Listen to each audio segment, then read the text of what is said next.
પહેલગામમાં આતંકી હુમલા બાદ ભારત દ્વારા ઓપરેશન સિંદૂર હેઠળ કાર્યવાહી કરવામાં આવ્યા બાદ ભારતીય જનતા પાર્ટી દ્વારા હવે સેનાના સાહસને લોકોમાં દર્શાવવા માટે તિરંગા યાત્રાનું આયોજન કરવામાં આવી રહ્યું છે। ઓપરેશન સિંદૂર દ્વારા પાકિસ્તાનની સરહદમાં ઘૂસીને પાકિસ્તાન સ્થિત 9 આતંકવાદી ટ્રેનિંગ સેન્ટર પર એર સ્ટ્રાઇક કરી આતંકવાદી ટ્રેનિંગ સેન્ટરનો અને 100થી વધુ આતંકવાદીઓનો ખાત્મો બોલાવી આપણા દેશના સૈનિકોએ શૌર્ય બતાવી ભારત દેશનું ગૌરવ વધારવા બદલ સૈનિકોના સન્માનમાં ઓલપાડ ખાતે તિરંગા યાત્રાનું આયોજન કરવામાં આવ્યું હતું। જે તિરંગા યાત્રા ઓલપાડના સુગંધ કોમ્પ્લેક્સથી મુખ્ય બજાર રામચોક સુધી નીકળી હતી। પહેલગામમાં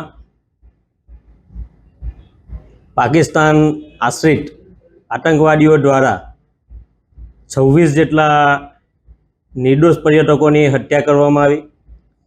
એ હત્યા બાદ ભારતના સૈનિકો દ્વારા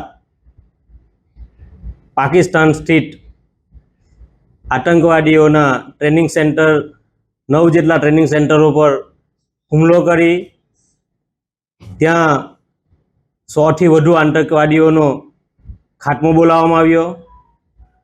આ આપણા દેશના સૈનિકોનો જુસ્સો બતાવે છે અને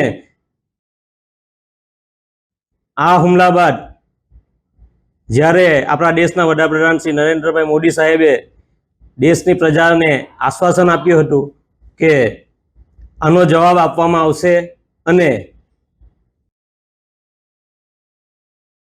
આ જે આતંકવાદીઓએ કૃત્ય કર્યું છે એમને બચી કૂચી જમીન પણ નહીં આપવામાં આવશે।